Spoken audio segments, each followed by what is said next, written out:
I don't want any fat people to feel uncomfortable at one of my gigs, so next time, buy 2 seats. I'm joking, I'm joking, shut up. I'm not having a go, I'm just pointing out, you know. I was listening to the radio in England a few weeks back, Radio 4, quite highbrow. There was a discussion about political correctness. My name came up straight away, right? And there was this woman on there going, oh yeah, well it's not right. Ricky Gervais, he makes jokes about fat people. He wouldn't make jokes about gay people, would he? And being fat is like being gay.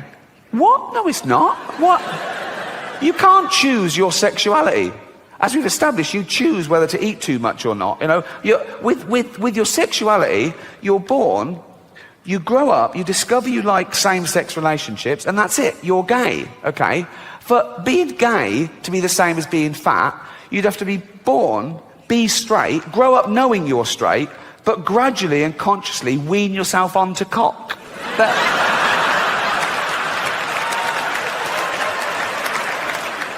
I don't know if you were affected by the volcanic ash cloud, but I had friends that were stuck all over the world and they missed weddings and funerals and they had to put themselves up in a hotel for extra days that they hadn't budgeted for, and they couldn't get their money back because the airlines were saying, no, we can't pay you because the insurance companies won't pay us because they're saying it's an act of God.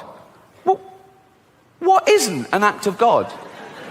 No, if you believe in God, that's sort of a definition of him, isn't it?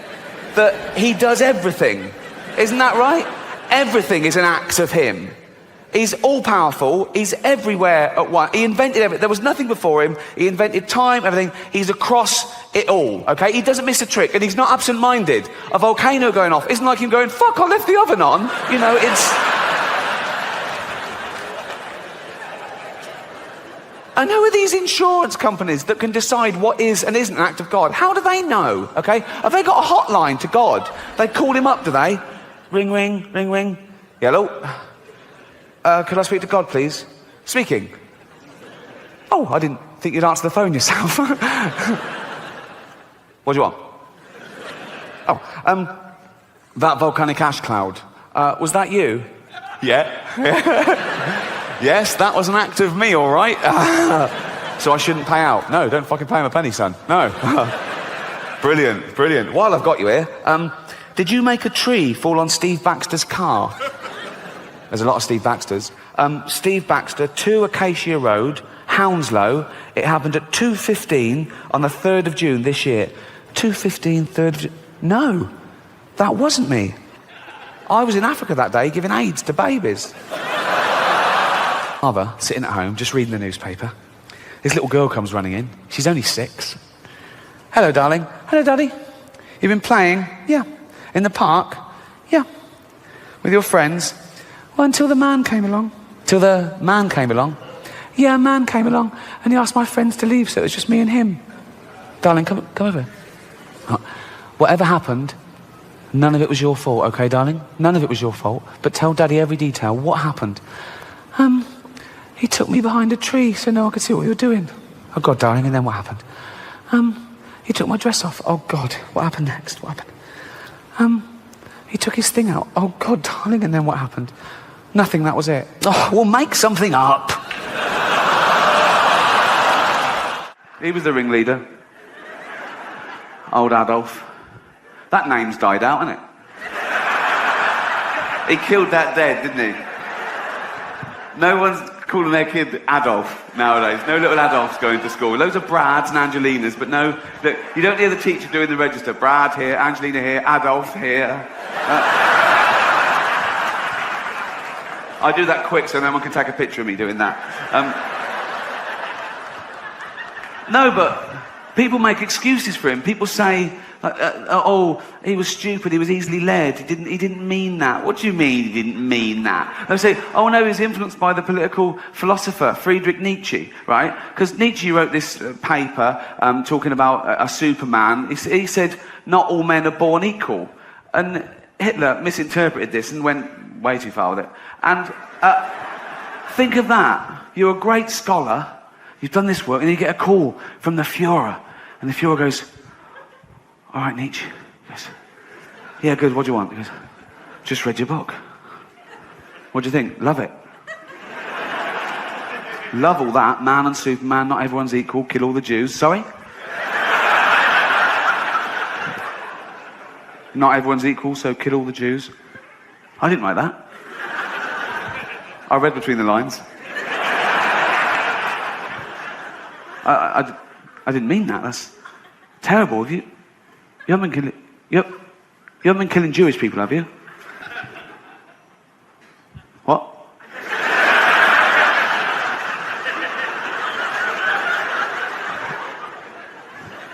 Have you been killing Jewish people? Yeah. Yeah. A little bit. A few. How many? 6 million. 6 million? That's what I won't do anymore. Leave it at 6. That's terrible. I won't do any more. Stay for dinner? Well, I will, but be careful in future. I will. Are you writing any other books? Well, I am, but I'm scared to tell you about it. I won't do anything. What's your new book called? My new book is called The Gypsies. Do we need them? We've come a long way from it being punishable to total equality, as it should be, of course. In England, the gay age of consent, same as heterosexuality now, 16, and even gay marriage. Although, ironically, the one place that was really ahead of the game fell behind a little at the last election, California. They had a referendum, they put it to the vote, and they voted no to gay marriage. I mean, in California, there's people going, that's why we moved here. I mean, it's a strange sort of bigotry that you can affect someone else's lifestyle that doesn't affect you back. It's not like they asked a bloke once, said, sorry, do you mind if these two men get married? He went, no, fine, okay, jack them off then. What? I didn't know that was going That doesn't happen, does it? That doesn't happen. It's also a strange sort of bigotry because these people that object to that were presumably the same people that said, you know, gay people were immoral and promiscuous, but now they don't want them to be monogamous and respectful in the eyes of God. And it must be so confusing to a gay guy in California thinking, that's the bit they don't like. With all the other shit we get up to, it's the marriage bit. They're so confused. They must go to judges and go, sorry, can I get the rules straight? What do you want to know? I just need to know what we can and can't do. Ask away. Can I marry a man? No. Can I fuck him up the arse and give him a little reach round? Please.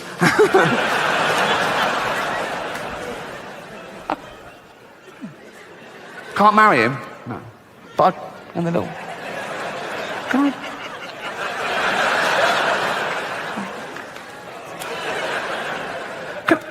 Can I pick up a stranger in the bushes and take him home and jizz on him and throw him out in the morning all crusty and homeless? Of course you can, yeah. But I couldn't marry him, no. No, and don't ask again. Could I line up 15 men? I'm just riffing here. Could I line up 15 men and just jack them off? For a laugh. If you want, yeah. Yeah. It would be difficult, wouldn't it? Jacking off 15 men at once. It would be like plate spinning. Wouldn't it? No. Because you could only do 2 at once, really, so you'd have these 2 ready to blow, but then they'd be losing it, and you'd go, fucking hell. Oh, there you go. Oh, fucking hell. Oh. Ain't it knackering? Jacking off 15 men at once. Never thought I'd say that. Oh.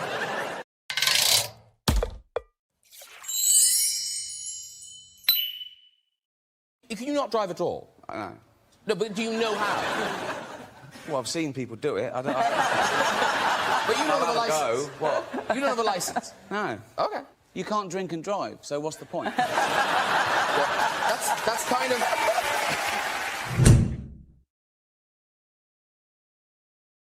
Once upon a time in Hollywood, nearly 3 hours long, Leonardo DiCaprio attended the premiere, and by the end, his date was too old for him. So... You'll be pleased to know this is the last time I'm hosting these awards, so I don't care anymore. I'm joking. I never did. On a serious note, just looking at all the faces here reminds me of some of the great work that's been done this year by cosmetic surgeons. The next presenter is an award-winning actress with special powers. In Die Another Day, she used her powers of seduction to win over James Bond. In X-Men, she used her powers to control the elements. In Catwoman, she used the power of being able to wash herself all over. And she's the paw for behind the ear. It's brilliant. Please welcome the very clean Halle Berry. All female remakes are the big thing. There's a female remake of Ghostbusters. There's going to be a female remake of Ocean's 11. And this is brilliant for the studios because they get guaranteed box office results and they don't have to spend too much money on the cast. So... Shut up, I don't care. Our next presenter is an actress who is both beautiful and talented. Born in England, she came to America and has taken Hollywood by storm. The star of the nominated movie The Danish Girl, please... It's a dude. Eddie Redmayne.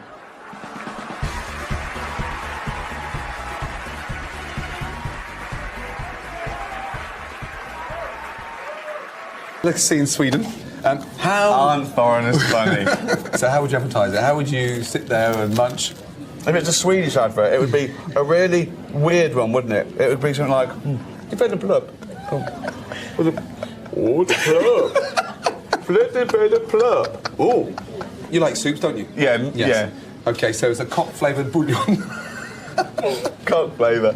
Excellent. Oh, God. Slurp it up. The great taste of cock. And now that you're older, has it occurred to you again, have you given any more thought to God and whether he might be real? Yeah, I think about it every day. Yeah? Yeah, he's not. Oh, no, but you look so calm. I know, but I had some of your heroin. I was wondering where I put that. Oh, look, it's a ginger Frankenstein. You know, do you know what I mean? Exactly. You're 65 this Thursday, aren't you? That's correct, yes. You can't use this till Thursday. This is official. I got you a bus pass and senior citizens. Oh, it's a Metro card. There it is.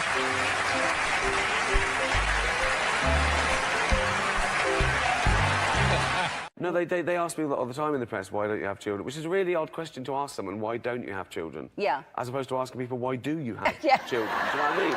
It's like... We're on TBS. Right, I've never heard of that. Yeah, but no, right, it's a growing concern. Okay. It's really in 30 years we're going to be. What channel? What number on the dial? Well, if it depends what medium you're using. Yeah. Direct TV would be 247. 247. 247. Who finds it?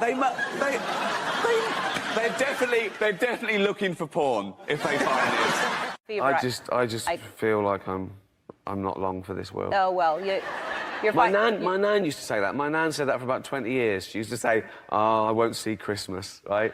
Yeah. She was right eventually. Yeah, Well, the last one. eventually, yes. Yeah.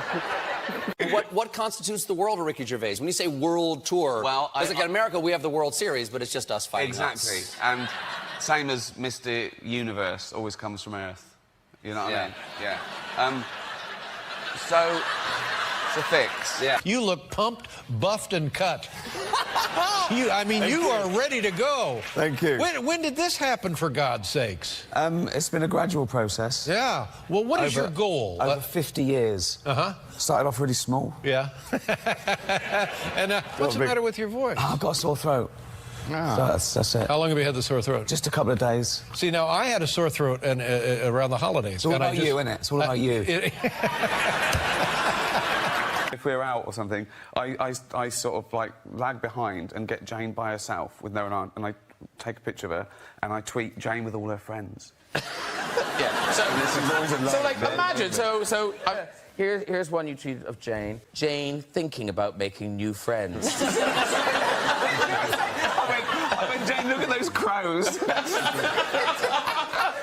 But does she not know you're doing it? Does she not think, where is he? Where is he? She sees the tweet. Jane thought she'd made a new friend, but it was just a shadow. The next one. Just found this photo of Jane when she was little.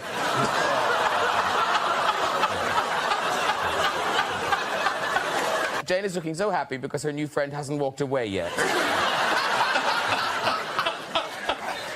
Ricky Gervais couldn't be here tonight, so instead we're going to give this to our friend Steve Carell.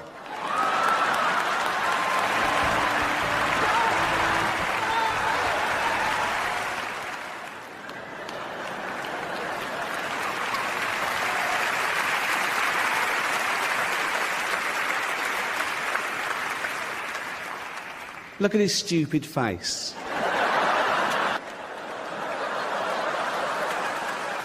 Have you even been to see Ghost Town yet? No. I sat through Heaven Almighty. Give me my Emmy. Give me my Emmy. I'll come down there.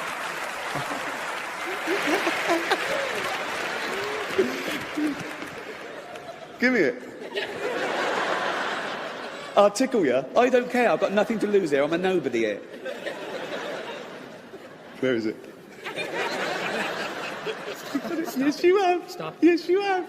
Yes, you have. Give me it. Give me the Emmy. Give me the Emmy. Give me the Emmy. Give me it. Give me the... Thank you.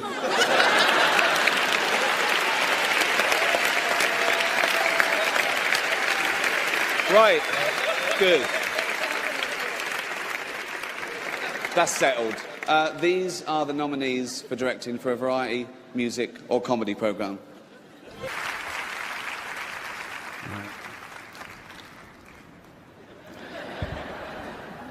Really? No, because you kept it... We worked together for a couple of days. I know. You're absolutely mental. In a nice way? Yeah. Yeah. But the town in Minnesota has canceled plans to change the name of a street called Stoner Avenue. It's a weird street, and instead of saying stop, all the signs say, chill, bro. Sorry. Yeah, you're not giving them. You know, they come out, they park their cars, they've got babysitters, they haven't paid. Why would you? That'd be mental. But if I was you, I'd be going, thank you so much to these people, and giving them, you know what I mean? Yeah, but I'm not doing that. It was shoddy. It was, I mean, you didn't write it, and that's... But do it like it's your own. Do it like you were clever enough to come up with this joke yourself, okay?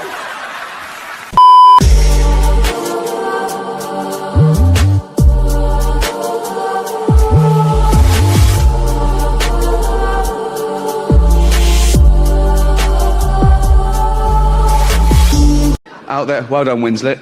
I told you, do a Holocaust movie. The awards come, didn't I? See?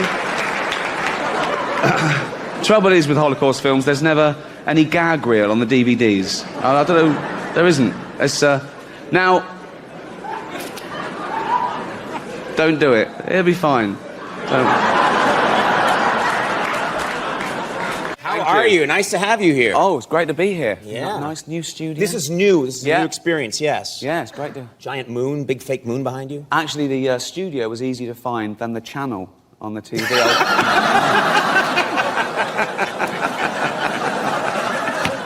But are you into Harry? I think because he's British, like the superstar, you'd be into him. But are you into Harry? Well, yeah, he's fine. But why do you think? Because he's British, I'm into him. Kind of. We've got as many idiots as you. I don't have to be into everyone British, do I?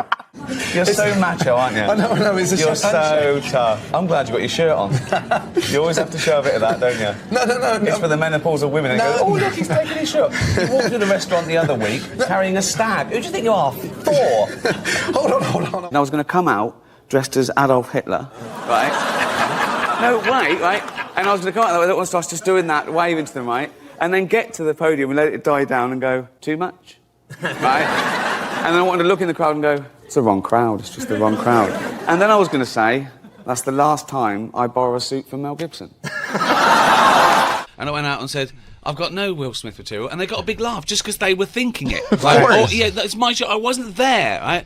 And I said, people on Twitter, it was trending, people saying, oh, what would have happened if Ricky had been hosting it? And I said, nothing, because I wouldn't have made a joke about his wife's hair. I'd have made a joke about her boyfriend. Yes. I haven't offended anyone. I didn't mean... It's not my fault. There's a lot of powerful people here, so if I said... It's... Honestly, I like a drink as much as the next man. Unless the next man is Mel Gibson. This new thing in England is celebrities having depression. Oh, I feel all depressed. It's always overprivileged performers that have these bouts of depression. You don't have blue-collar workers, you know, working-class mums with 6 children having, I feel a bit depressed. Do you? Get the kids to school. Oh, yeah. You know. I just think of these guys on minimum wage reading articles about going, oh, look at this poor millionaire comedian. He feels all alienated. I wish there's something I could do, but I lost my fingers. Now, it strikes me that in the beginning of your career, you must have had so much pressure to go down the kind of handsome leading man route. And was it hard to kind of resist that? You answer. Mel Gibson, come on. No, come on. I'm not going to have a go at him. He's been through a lot. Not as much as the Jews, to be fair.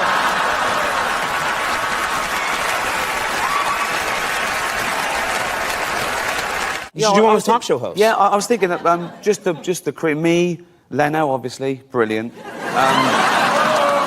David Letterman and Jon Stewart. It was just... And then what if you expanded it and got even more people in there? You could probably Larry Sanders. Okay, Larry Sanders is fictional. So I'm right.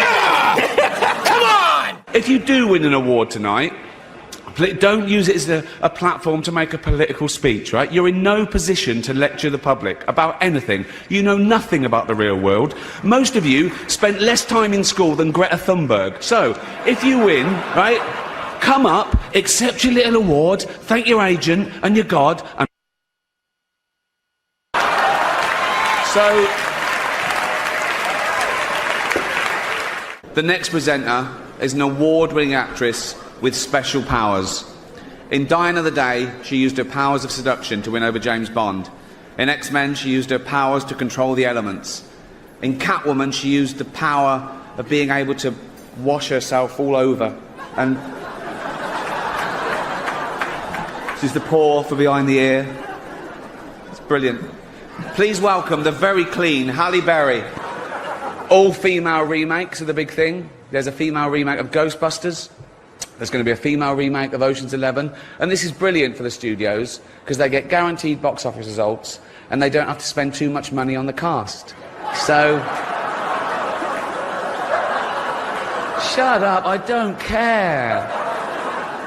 The first is an actor, producer, writer and director whose movies have grossed over $3.5 billion at the box office.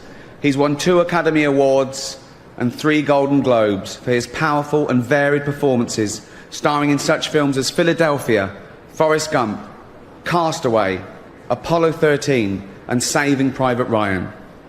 The other is Tim Allen. But you're right and took my hand and all is fine. I was here so bad for love, but you gave me smiles. And you didn't walk away, you stayed for life, for life. Oh baby, you're for life. Oh baby, you're for life. Ricky Gervais couldn't be here tonight, so instead we're going to give this to our friend Steve Carell.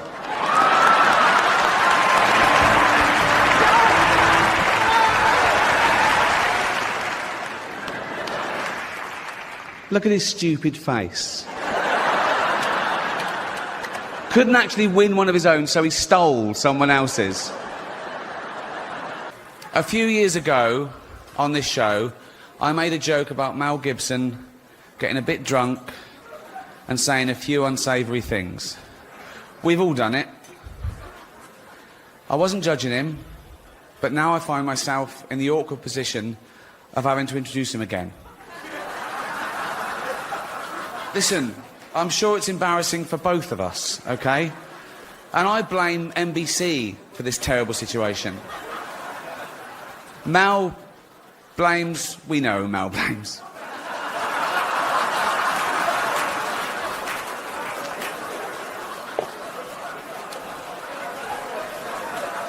Listen, I still feel a bit bad for it, right?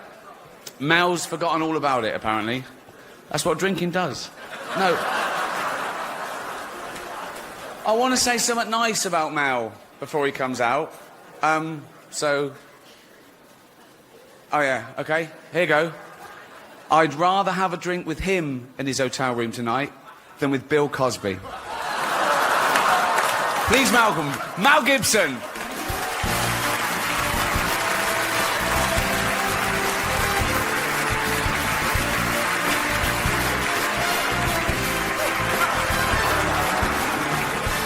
Yeah.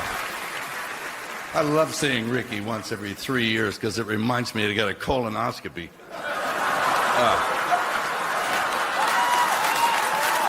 Where is he? Oh, there in the front row. Just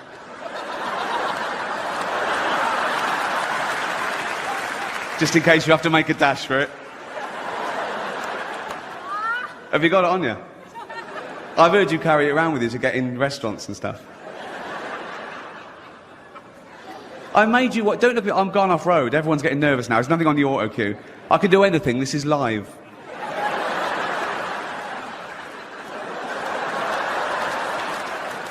I made you what you are, and I get nothing back.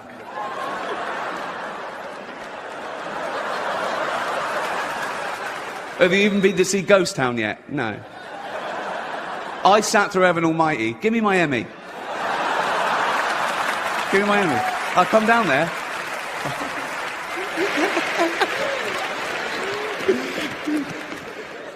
Give me it. I'll tickle you. I don't care. I've got nothing to lose here. I'm a nobody here. Where is it? Yes, you have. Stop. Yes, you have. Yes, you have. Give me it. Give me the Emmy. Give me the Emmy. Give me the Emmy. Give me it. Give me the... Thank you.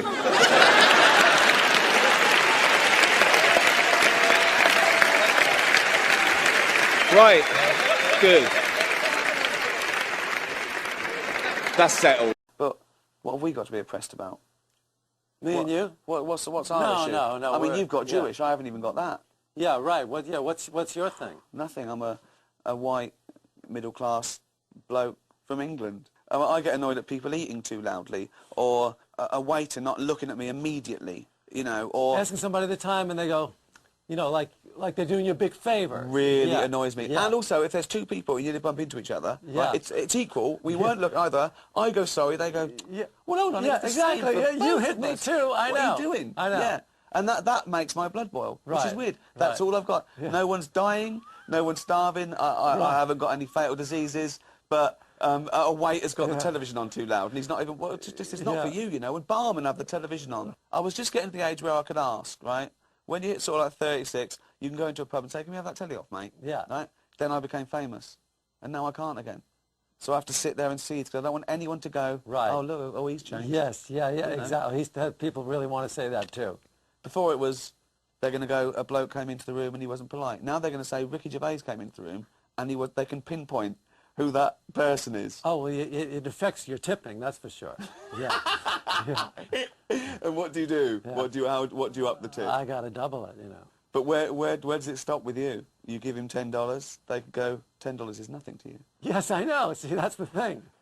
Obviously, everyone knew who Larry David was from Seinfeld, but many people couldn't put a face to the name. After the first season of Curb, how did it change, you know, when your picture was suddenly appearing in the paper as well? How did that feel? It actually was, it felt good. I'm just talking about just walking around and going shopping, you know. Yeah, exactly, yeah. Because people seem to be enthusiastic about the show, and they seem to like me. It's kind of fun. It's like the world seems to be a friendlier place for me. It gives me more freedom. Right. Once I know people know who I am, it gives me a lot of license and freedom to behave in ways I normally wouldn't behave. So it was actually liberating for you? Yeah. I took the other route, and that I was suddenly very self-conscious, much more than I'd ever been. I end up just not going out in public. I mean, I'm very nearly Howard Hughes. Don't you think it's weird that people to know, they think they know everything about you. I don't think we're meant to be recognised, are we, really? But people really love and respect you, so when they come up to you and they say something to you... It's always nice. It's nice, as good as it yeah, gets. Imagine if they hated you when you were famous. Right, you know? exactly. That's what I'm saying. What, you know, I was on a show in the early 80s, first show, and I just bought this convertible, and I took it out of the showroom. It was a Fiat convertible, and I put the top down, and I'm starting to make a little money, and I'm on this TV show, and I'm driving down Santa Monica Boulevard. I pull up at a light, and some guy yells out from the bus stop, "Your show stinks!" Oh. Put the top up. Yeah. And never put the top down again. That was it. Got rid of the convertible. Contrasted with that, this is a hoot for me. I was in Florida last week, and I was standing outside of a restaurant waiting for somebody, and the guy came up to me and said, "Are you alone? Do you want to come join me for dinner? I'm with my wife." I said, "No, that's okay, thank you." Yeah. But it's sweet, you know. Yeah, well, it is very sweet. It's just that, what do you say? You have to say, I can't. I want to say, you've watched the show. Do you? If you must came up to that guy on the show, do you think he would want to go sit and have dinner with a stranger? Think about it. When do I start? Oh, he said it'll just be a couple minutes. So you don't want me to start, is that it? It's a couple minutes. You don't mind, do you? I just think it's kind of weird. I mean, if you got your food come first, I would say go ahead and start. What do I care? Well, I would wait for you to get yours. I really wouldn't want you to wait. I'd be uncomfortable if you waited. Well, I'd feel it would be polite to wait for your food to arrive. I think it's kind of impolite to prevent a person who's hungry from eating. Yeah, but we're supposed to be having lunch together. I mean, that's we are what I having bought. lunch. What's the difference? Do we have to start at the exact same time? I don't get that. Well, I don't see why you can't wait 2 seconds for your cold sandwich. It's not like it's even hot. Well, I don't see why you care if I take a bite of my food. How does that bother you? Because we're having lunch together. So what? The two of us.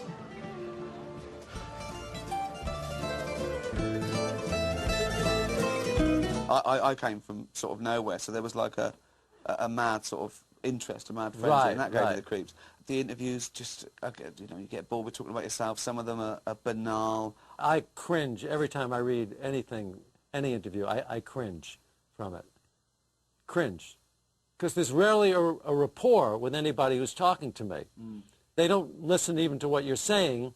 They'll ask their question, and then they're waiting for you to give your answer, and then they ask their next question. It's never a conversation. It's always, you know what I mean? It's always this. They do this. They go, are there ever times when you just, don't like what you've done? Right, blah, blah, blah, blah, blah. Yeah. You obviously... That's exactly it. That's what I'm talking about. Yeah. Go right to the next one. And the other one is, they go to that, I go, okay. I want to go, you're not giving me anything. I know. I say to him sometimes, put that away, talk to me. Yeah. You want to hear. That's an amazing answer. Yeah, right.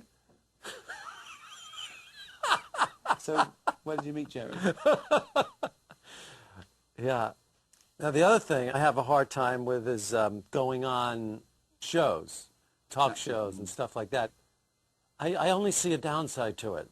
I see me blurting something out, some faux pas that'll destroy me, Like if I had something booked like a month from now, the whole month would be ruined for me. I tried to get out of something today. Not this. No, not this. No, not this. I'm supposed to do this thing in New York. They called me a year ago, and I said no. And then I said, call me next year, just to get out, get out of it. Call me next year, never thinking next year's going to come and there'll be a call. So, of course, they called me, and, I said, oh, okay. And now it's coming up, and it's on my mind. So I called up I said, I put on my funereal voice, I am so sorry. I cannot, I'm sorry. I cannot do it. I've got a lot of problems right now. I just can't. I can't do it. I can't. I'm so sorry. I'm so sorry. And for 15 minutes, I told how sorry I was, okay? Okay, made me feel so guilty, then called me back. I just spoke to my boss. You have to do this, I said, all right, okay. So now I'm doing it. And now the next 2 months are ruined for me. Yeah, it's true. Because I will never have a day now where I don't think about having to go and do that now. Not one day. I won't have one day for the next 2 months. I'm serious. That's all I'm going to think about. Everything's ruined. Yeah. You just forget about it for a while and you have a lovely meal. Then little adrenaline rush. You go, oh. Exactly. Oh, yeah, now it's only a month away. Yeah. My old profile in this interview, I feel like I'm all profile. You seeing the whole big nose, the whole thing, huh? Now, are you being funny there? No. Do you know you're being funny all the time? Were you funny as a kid? No, not especially. No? I don't think I was. No.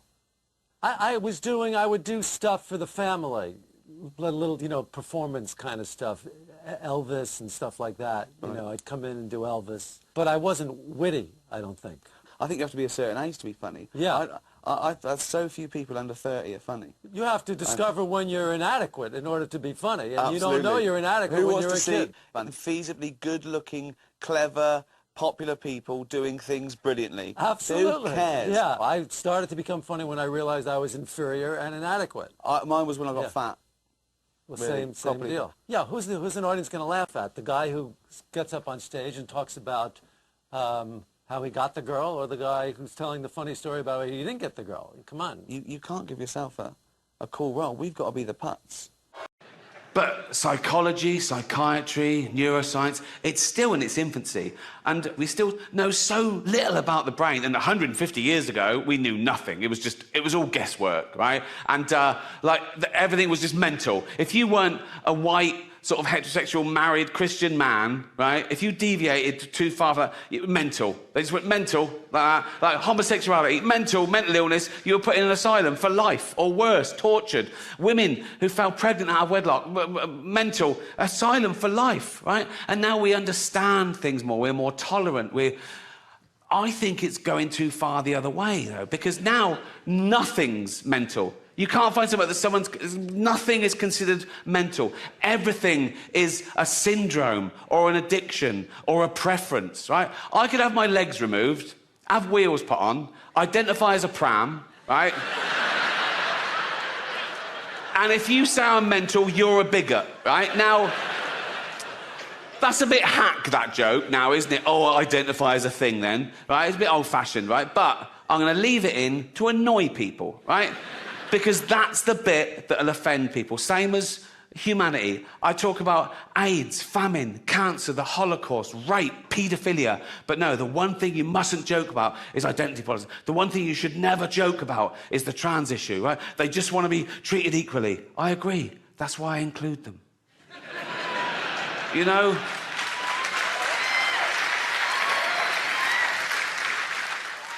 But they know I'm joking about all the other stuff, but they go, no, he must mean that, right? Like a joke is a window to the comedian's true soul. That's just not the case. I'll take on any view to make the joke funniest. I'll pretend to be right-wing. I'll pretend to be left-wing. I'll pretend to be clever. I'll pretend to be stupid. Whatever makes the joke funnier without prejudice. Okay, full disclosure, in real life, of course I support trans rights. I support all human rights, and trans rights are human rights, you know?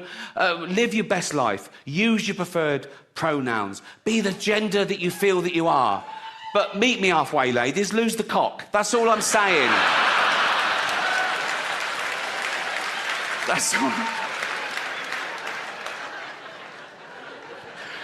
And it's mad to think joking about something means you're anti it. Like, I made a joke about self-ID. In fact, I wish self-ID had been around when I was a kid. I'd have used it to get shit. I'd have gone to my mum, Mum, I'm trans. She'd have gone, what? I'd have gone, I'm either trans or I need a new bike. Right? She'd have gone, you need a new bike. I'd have gone, you're the boss. But I grew up in the 60s, Jesus. I had, like, Victorian parents. We hadn't heard of any of this. But what if I was a teenager now? In these really woke, progressive times, right? And I had really cool, hippie parents, right? And I went, Mother, Father, I'm trans. They'd go, oh, goody, that's so fucking trendy, right? And my dad would go, Bagsy, I picked the vagina. I go, thank you, Daddy, right? Right? Then there'd be like a montage, right? And I'd go to hospital, I'd have all the electrolysis, I'd grow my hair, right? I'd have a big fanny, I think. No, if someone else is paying, I'll have the big one, you know what I mean? Like, Dad trying to buy me a minge, fuck you, Dad, right? Like, I have a big fanny, boobs, right? And, right? No, and I'd come out and I'd emerge, I'd be a real woman. I'd be Vicky Gervais. I'd be Vicky Gervais, right? Yeah, and I'd be a real woman, right? And you can't change your sexuality, so I find women attractive, so I'd be a lesbian. I'd be a little lesbian fella called Vicky Gervais, right? Right? And probably be a butch lesbian, because of all the testosterone up till then, right? Also, I like the fashion. Jeans, black T-shirt, short hair, beard. I'd be a real lesbian called Vicky Gervais, lesbian about town, right? And so I'd go down to Brighton, right? And I'd go into a lesbian bar, right? And I'd go, hi, pool table, winner stays on. I'd be there all fucking night. Right. This joke isn't worth it for the punchline. The punchline is shit, really. So just enjoy the journey, right? Right. So I'd look around and I'd find one of them pretty lesbians, right? This is so childish and misinformed. It hurts, right? I'm going to leave it in, though, right? So, no, I'd find a pretty lesbian. This is pathetic, right? Even for me, I can't do this with a fucking straight face, right? And I'd go over that, I go, hi, you a lesbian? She'd go, yeah. Are you a lesbian? I go, yeah, just a bit, look at that, right? And she'd go, that is a lovely fanny. I go, fucking cost enough. She'd go, what? I go, nothing, right? And then I'd be wooing her, right? I'd be doing all like I'd be sort of like complimenting her on her sort of lesy ways. I'd go, I love you, Doc Martens, right? She'd go, oh, thanks, right? Right? She goes, I go, oh, those are big earrings, aren't they? Right? So, yeah, right. And then she'd go, do you want to come back to my place and les off? I go, yeah, just a bit, right? So we'd go back, we'd get naked, I'd boob her up, I don't know what I'd minge her off. I'd do that one, I'd do that one, definitely do that one, right? I'd Google it, wouldn't I? I'd fucking Google it, right? And right? And then she'd go, oh, do you want to wear a strap-on dildo and give me a good seeing to? I go, yeah, right. So I put a strap-on, I put the big dildo there on my new fanny like that, and tie it at the back, and that's when I'd kick myself.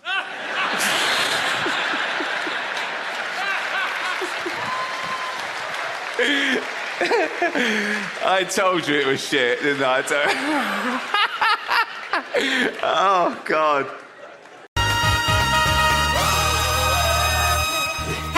And welcome to The One Show with Matt Baker. And Alex Jones. Now, tonight we are joined by four-time Olympic gold medalist and world record holder Michael Johnson is with us in the studio tonight, everybody. And Michael is going to tell us all how, with a simple online test, you can find out how competitive you are. Yeah, but that's not all. No. Oh, no. We're also joined by a man who hasn't got any Olympic medals and holds no world records over any distance. No. But on the plus side, he is quite funny. It's Ricky Gervais. Good to see you, Ricky. Good to see you. So we're doing this little thing on competitiveness tonight. Now, obviously, you're a very successful man. Do you have that competitive drive?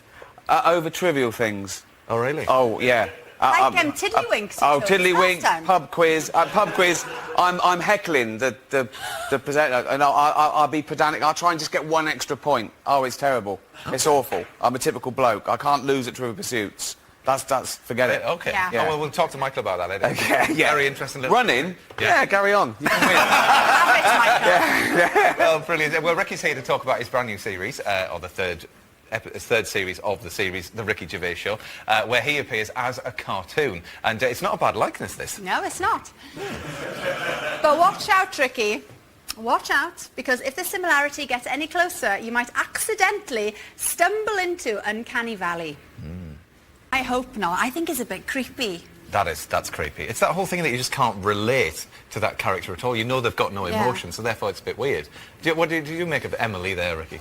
Well, I think the technology is amazing, but I think when it's an animation, it sort of defeats the object, really. I think that there's less escapism. It seems to Yeah. No, you might as well get the actor in. Well, that's what I think, exactly. Although I'd rather have one of them do me, so I don't have to turn up. So, but I mean, the style of the characters in the Ricky Gervais show, I mean, that's key, isn't it? Well, I wanted that to be really retro and cuddly because the things we talk about are so out there and quite challenging. That I didn't want it to be trendy and spiky and challenging in any way. So I wanted it sort of, Hanna-Barbera and sweet. And I sort of designed the original sketches and sent them off to the animators, who are amazing. So with the original drawings, they obviously made them. Oh, they are really lovely. Right. And then they actually said, with mine, between Series 2 and Series 3, they said, oh, you've lost a bit of weight and you've got a beard now, do you want to change it? And I went, no, that'd be too expensive. So leave him fat and shiny, what do I care? No, but I like it to be a time capsule. I like those, even if Carl got hit on the head now and he suddenly became really smart, they're a little, do you know what I mean? Yeah. He's there forever. My note on him was even rounder. I kept going, look, he's rounder than that. I said, we've got compasses, I said, no, he's rounder than that. Right. Just keep it going. Compasses. Yeah. But the new show is back on Tuesday, isn't it? Yeah. And I mean, it looks like you three friends in there having a chat. I mean, how much of it is ad-lib then? How It's do all you ad-lib. work it out? It's all, people say, is it scripted? As if we'd bother scripting that rubbish. But do you have topics so then? well, though, doesn't it? I mean, are you surprised at that? Because we went in there. I did it as an experiment. I thought it'd be funny. I just love being in a room with Carl Pilkington. He's my best mate. I'd be doing it anyway. I call him all the time. I'm going to call him after the show, and and I just thought that's fun. I think that's what normal people do. They chat, and we tried to do that, and then we put it out, uploaded it as a podcast, and it went crazy, and then this happened. But it was just an experiment. It was just fun. It was a labour of love, really. And, but it's totally ad lib. Yeah. Well, let's have a look at one of the shows. Here we are. It's great. It's he observes the world, but then he makes up his own facts. Yeah. Like, he's obviously heard that they like the taste of goose, so they're nicking stamps. That quantum leap to them nicking stamps. And then they're sweating glue. I like that, sweating glue. His knowledge of the animal kingdom is fantastic. Yeah. It's just great. I love to get him on the big subjects because he's amazing. But this is actually the third series, and, historically, you don't do a third series, no, do you? Office and Extras was 2. Yeah, 2 series and a special. But you've got to realise, with this, someone else is doing all the hard work. I just chatted. I'm selling this a third time now. No, it's the third season. I mean, it's 39 episodes, which is more. I think that's more than the Office and Extras put together. But we are doing a special of Idiot Abroad. He's off on his travels now, so.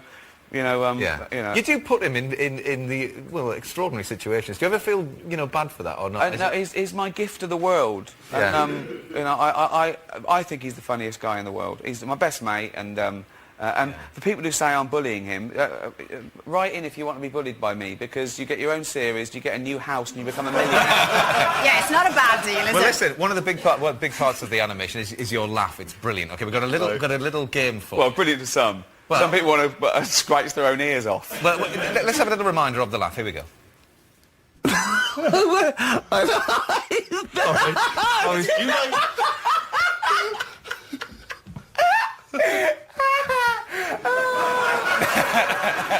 Howl at the end. Nothing makes me laugh like him. It's like that. Oh, people say, is he real? Well, if he's not real, he keeps the act up 24/7. Yeah. He's just funny all the time. Well, I tell you what, we were wondering, weren't we, whether you could sort of guess other people's laughs. So, guess the laugh, this game is. Now, the famous people... Famous people, yeah. As opposed to, he works in our chip shop. Oh, that's Norman.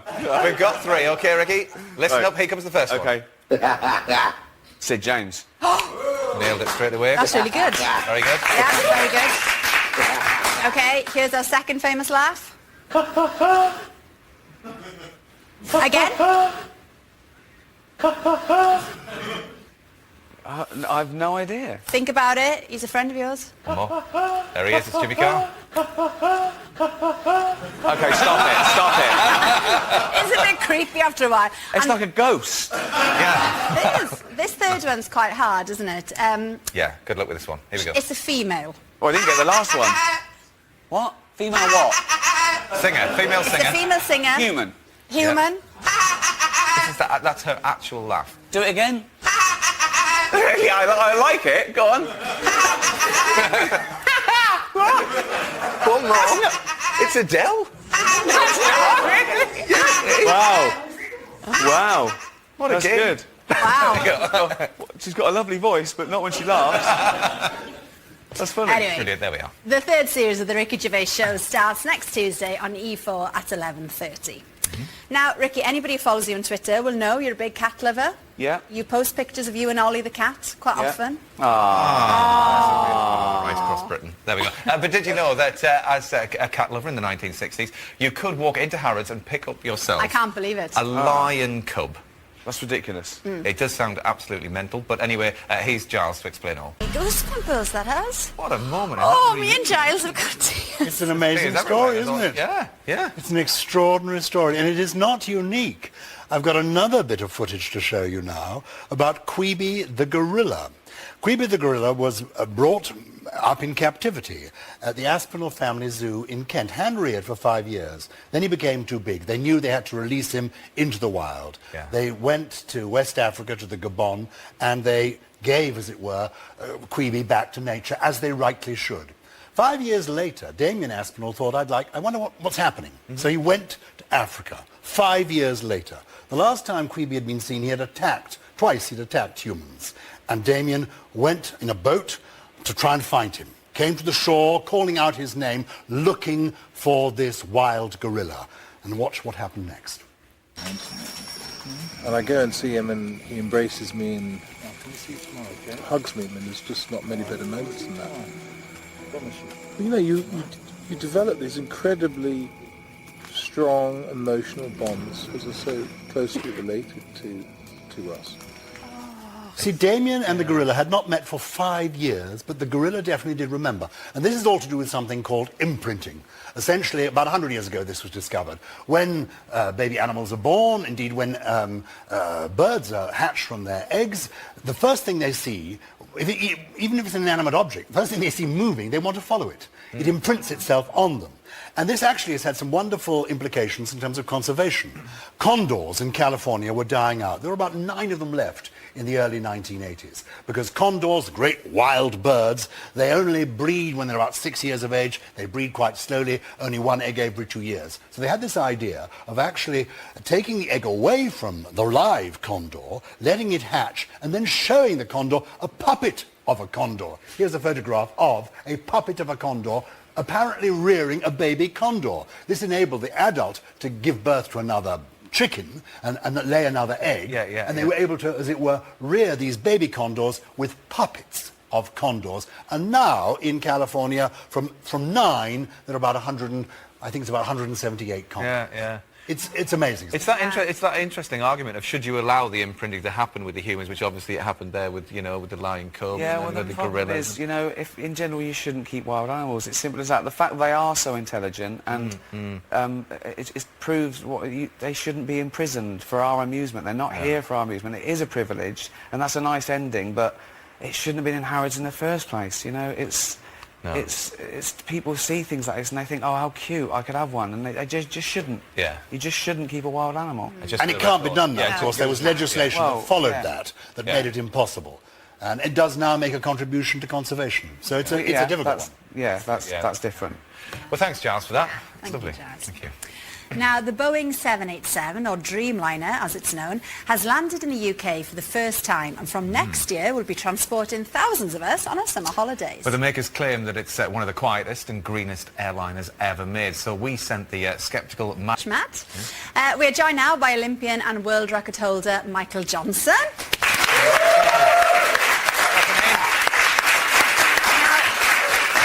Launching a brand new BBC online experiment today looking into sports psychology, aren't you?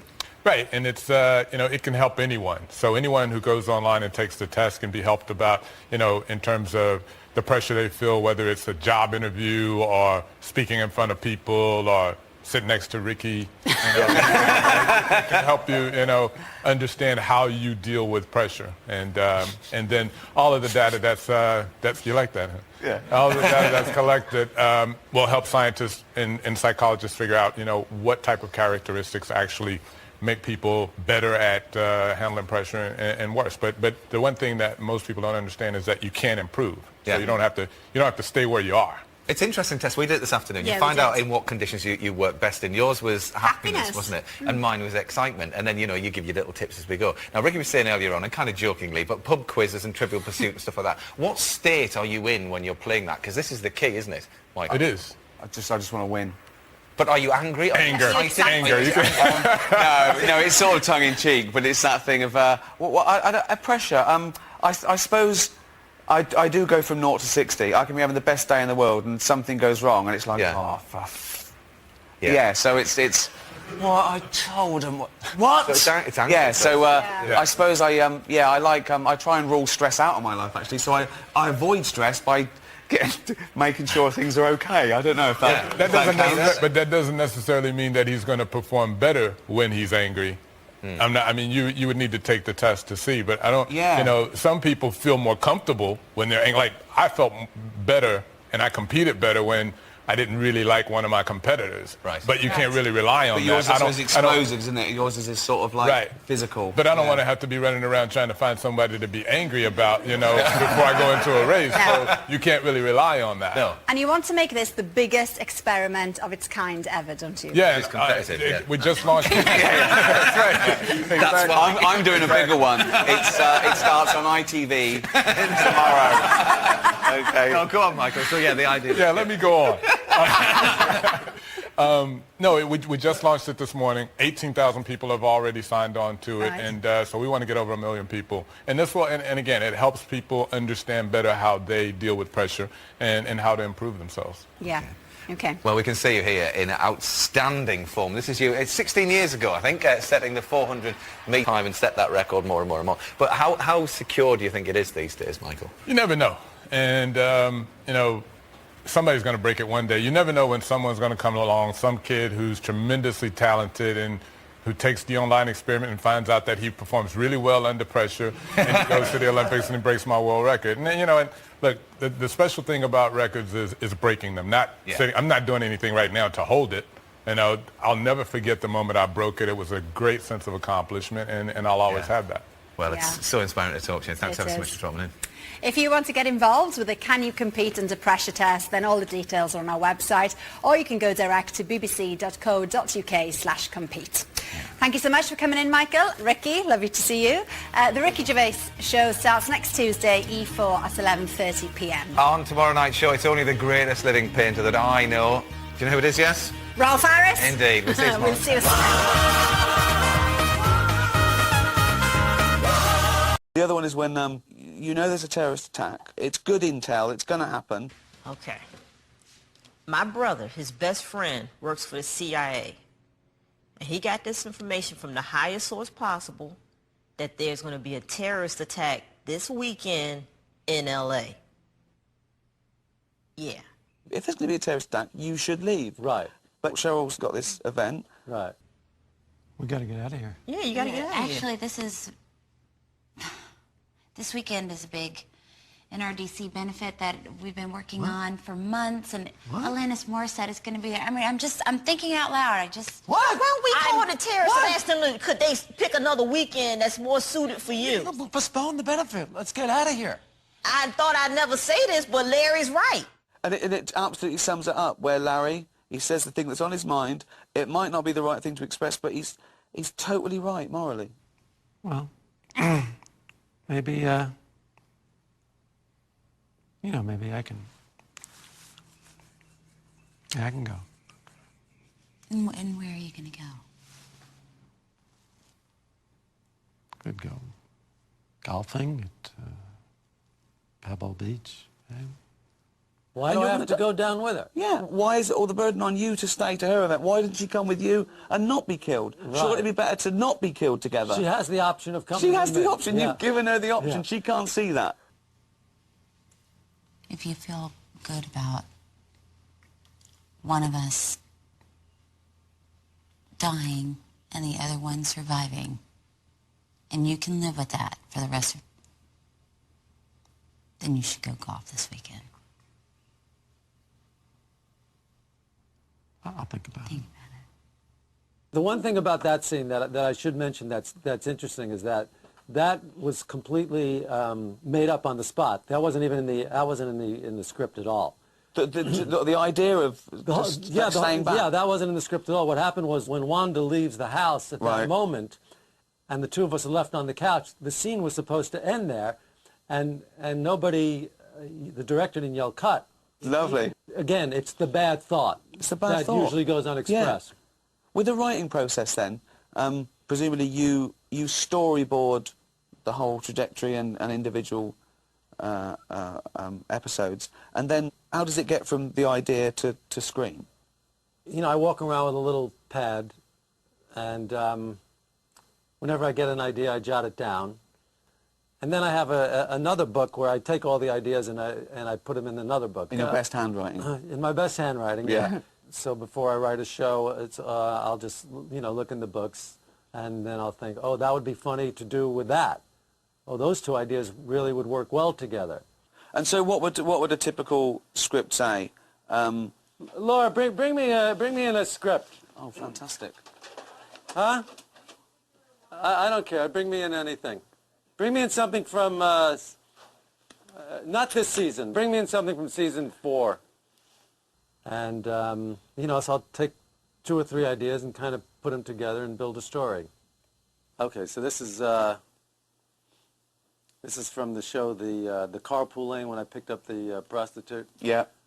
I'm not going to use the carpool lane by myself, because I don't want to. Well, that's the difference between you and me. All right, goodbye. Hey, Daddy, you want a date with Mama?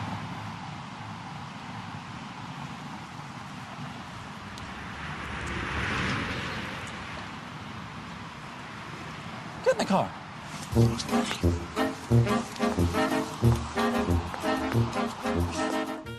Larry and Monine are zipping along in the express lane. Larry tells her he doesn't want any sex, but he'll pay her for a time. She's never been paid for a time before.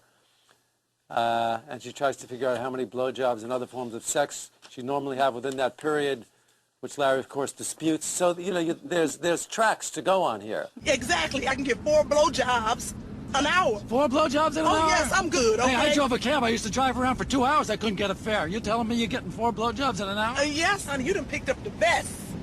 Honey, I got a red snapper that talks to you. You know what it's saying? I'm charging way too much. There's actually more there than I imagined, because it's like you're laying down the jokes, really. You're laying down the structure and the tram lines for the humour. Yes. And then do you pretty much know what you're going to get by the end of it? You know, if you've auditioned the actors, you've seen it at the audition, so you're confident that you'll get it, and you normally do. Is any of your shows improvised? Very little. You see, that's what's so great about it, because it looks like it is. You know, it's all about writing and casting, isn't it? And in your show, how do you know these people can do that? Because you're asking so much of them, aren't you? The lesson I've learned is always audition, so you're confident that you'll get it, and you normally do. But sometimes we give out parts to a known actor. Great seeing you. Bye, Christine. Bye, guys. Why don't you come up front? I'm okay. Come on up front. I'm good. Are you serious? Yeah, why? What's the difference? Larry, I'm not going to drive you around like I'm your chauffeur. Get in the fucking front seat, all right? You're not driving me around like I'm a chauffeur with 2 minutes from the rehearsal hall. You know, what kind of person asks another person to drive them around like this? This kind of mentality is what's... What kind of person is so insecure that they have to make somebody move into the front seat so they don't think that they're driving somebody around? No, the kind of person that's so insecure that needs to be driven around in the back seat, subliminally telling me that you need me to drive you around. Leave my seat. Go into the front seat. Because I asked you to sit in the front seat of my car, and it's my car, and it's my car. I make the rules, okay?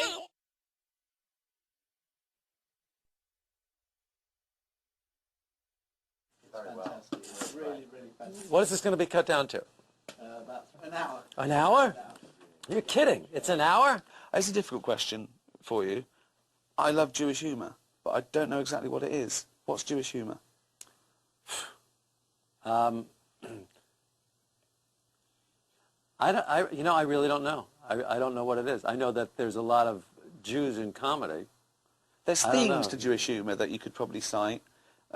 neuroses. Don't you see the rest of the country looks upon New York like we're left-wing communist, Jewish, homosexual pornographers? I think of us that way sometimes, and I live here. There's a lot of complaining, I guess, being dealt a bad hand. It's heavy, isn't it? The weight of the world on your shoulders, Fantastic, complaining. Yeah. I think it's a lot of that. And my parents really didn't like me. They told me I was Jewish on Christmas morning, and they just wake up, you're Jewish! Empty stocking. But there's also a certain rhythm, I think, to the way that Jews talk that might be funny. Every Jewish woman wants to think she looks Hawaiian. Don't I look Hawaiian? People say I look French. I think I look Dutch. Do I look Spanish? You look Jewish, you dreck yente, that's what you do. Well, Yiddish is funny already. Yeah, I wanted to learn Yiddish because the words... Yeah. Amazing. It's a great language. Yeah. There's like a jazz to it. Yeah. I mean, like when you listen to Lenny Bruce's albums, there's a jazz to the way he talks.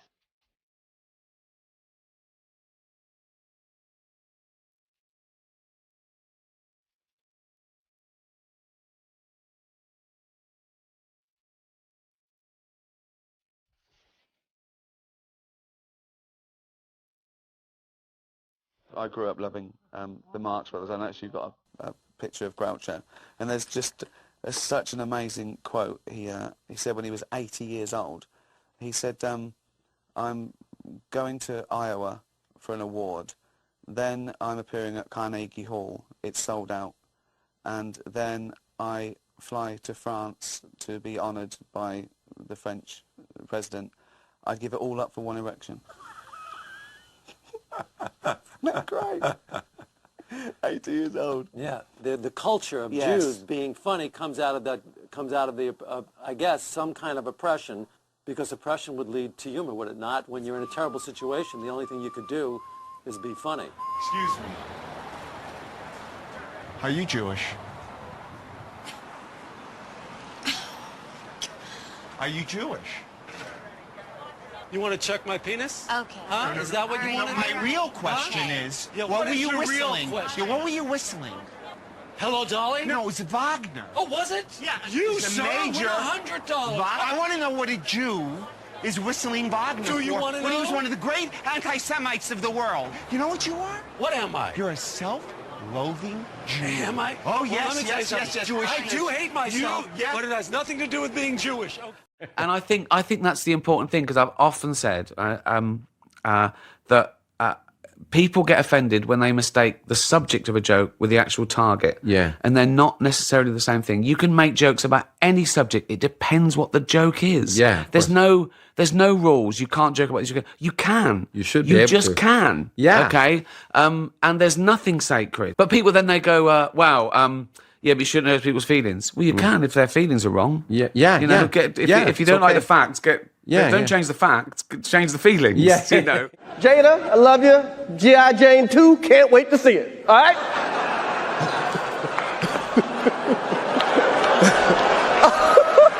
Uh-oh, Richard. Oh, wow. Wow. Will Smith just smacked the shit out of me.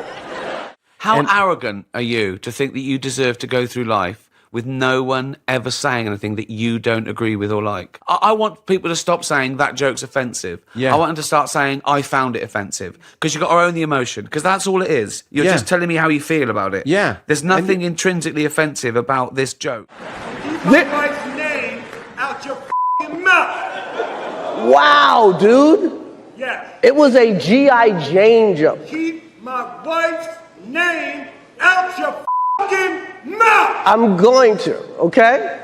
That was a greatest night in the history of television. Okay. Hello, mình xin chào tất cả các bạn đã quay trở lại cái kênh YouTube của mình trong buổi sáng ngày hôm nay. Xin cảm ơn các bạn đã dành thời gian quan tâm, theo dõi và lắng nghe. Xin chúc các bạn có một sức khỏe dồi dào, hạnh phúc và bình an. Trong video lần này, mình cũng muốn giới thiệu với các bạn một trái cây rất chi là quen thuộc và phổ biến với con người chúng ta. đó là trên tay mình cầm có tên gọi là quả táo tàu, như các bạn đang quan sát trong video. Đấy. Thì bản chất của cây táo tàu thì các bạn cũng thừa biết, cây thì thuộc diện thân cây gỗ, rất chi là to và cao. Đấy. Lá thì hình xẻ ba và có màu xanh, tán lá thì cũng rất chi là rộng. Đấy. Hoa thì màu tím, quả thì khi non thì nó sẽ là màu xanh, khi chín thì nó sẽ là trở thành màu hung hung trứng cuốc, vừa màu xanh, màu tím và màu vàng, được đan xen với nhau thành một cái hoa văn của quả táo rất là đẹp. Đấy, các bạn quan sát trong video thấy không? Đấy. Với những cái quả táo như thế này rất là quen thuộc với chúng ta, không những để thắp hương gia tiên cũng như là ngài Phật, và chúng ta làm nên những cái mâm ngũ quả rất chi là đẹp, nhờ có những cái da của quả táo này, vỏ quả táo này là có sự hoa văn nên rất chi là hấp dẫn mỗi khi chúng ta làm những cái mâm ngũ quả để thắp hương gia tiên. Đấy, và những quả táo này giới thiệu các bạn, nó cũng rất chi là nhiều công dụng và tác dụng từ quả táo mà trên tay mình đang cầm đây. Chính quả táo cũng chứa rất chi là nhiều những vitamin A, B, C và những cái chất mát rất chi là tốt. Đấy. Như các bạn nào mà bị những bệnh như là chống lão hóa da, đấy, nếu bạn nào mà bị da tàm má hương này, rồi thì là những cái da bị ấy, là các bạn ăn những cái quả táo này rất chi là tốt để cho các bạn chống được cái tàn hương cũng như là nám má ở trên mặt của chúng ta. Đấy, cũng như ở chân, ở tay. Đấy, đó là một vị thuốc rất chi là tốt mà các bạn cũng chưa vận dụng đến những cái phương thức đấy. Vậy là hôm nay mình cũng giới thiệu với các bạn một số tác dụng của những cái quả táo này như vậy.